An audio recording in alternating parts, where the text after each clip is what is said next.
overallquilter.com. This is our first of many instructional videos, so be sure to check back often for new clips. So meet your selvages together and give it a nice press, pressing just up and down, getting rid of any creases that the fabric might have. So we're learning how to get a perfect cut, and the tools that I like to use are a 12.5 square, a 6.5 by 24, it could be an 8.5, but I really like the 24 length, that's really what I'm looking for, and a rotary cutter. I like to use the 45 millimeter, it just fits better in my hand.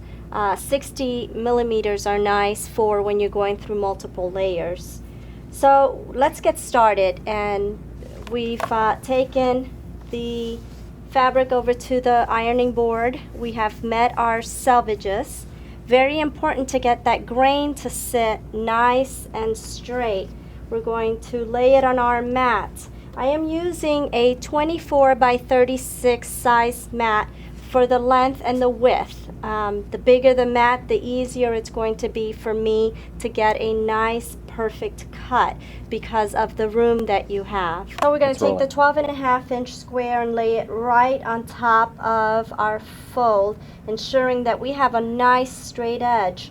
What you're looking for is to make sure that that fold is nice and straight. If your fold is not nice and straight, take it back to your ironing surface and give it another good press. That usually will take care of uneven folds. Take your long ruler, and we're going to butt the ruler right next to that 12.5. Once you have done that, then you can slide that square away, but maintain your hand holding down nice and firm on the long ruler. We are now ready to square up our side, or to get an even cut on our side. We're going to take our rotary cutter, expose the blade, and start. When you hold your rotary cutter, you want to put your index finger on these little knobs while holding firmly down. You want to put your body weight into. I'm going to be cutting halfway to about the 12-inch line and then reposition my hand, and I'll show you how to do that now. Start at the very bottom with your body weight. Just go ahead and go just to about the 12-inch line. I do this so that my ruler will not move as I'm going all the way through to the end. So I'm going to reposition my hand by removing my left hand while laying my right, and then I can go ahead and move my hand back up again. And then I'm going to pick it up at about the 11-inch line and continue all the way to the end. Before I lift my left hand, I'm also going to ensure that I have cut through my layers. Once I've ensured that that's done, then I can go ahead and take my left hand out. It's very important that you do that so that your ruler does not move too many times. If you start down here, because your hand is further down at the bottom, there is no weight on the ruler, and that's what causes the ruler to move. Another reason for the ruler to move is if it doesn't have grips or sandpaper dots. Another good idea to add to your ruler, if your ruler does not have those sandpaper grips or dots. We are going to be cutting a 4.5 inch strip. So again, what you want to do is take your ruler and find that 4.5 inch line or measurement. There's my 4.5 inch line.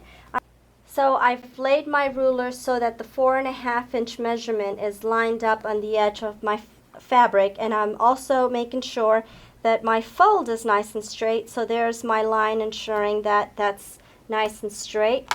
Rotary cutter, you want to make sure that when you hold your ruler down, you also want to put a little bit of suction onto it. You don't want to hold your ruler down with your hand like this, because again, it might possibly scooch on you. Give it a good grip. And once again, we're going to start at the bottom. I always start a little bit before my fabric so that I know that I've cut through that fold. going to go up again to about the 12.5-inch line. Take my right hand and reposition my left hand. I'm never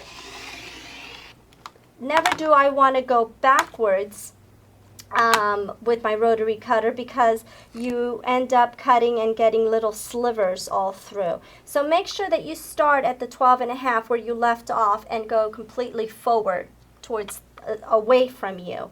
Once again, I'm going to ensure that I've cut through my layers, and then I can take my hand out.